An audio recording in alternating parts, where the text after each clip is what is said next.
أعوذ بالله من الشيطان الرجيم. بسم الله الرحمن الرحيم. لم يكن الذين كفروا من أهل الكتاب والمشركين منفكين حتى تأتيهم البينة، رسول من الله يتلو صحفا مطهرة فيها كتب قيمة، وما تفرق الذين أوتوا الكتاب إلا من بعد ما جاءتهم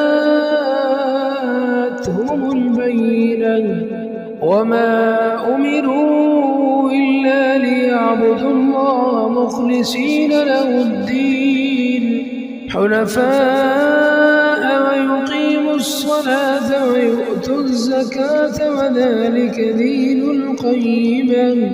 إن الذين كفروا من أهل الكتاب والمشركين في نار جهنم خالدين فيها، أولئك هم شر البرية.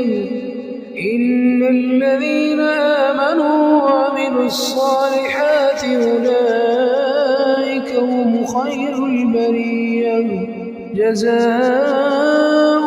عند ربهم جنات عدن تجري من تحتها الأنهار خالدين فيها أبدا، رضي الله عنهم ورضوا عنه، ذلك لمن خشي ربه.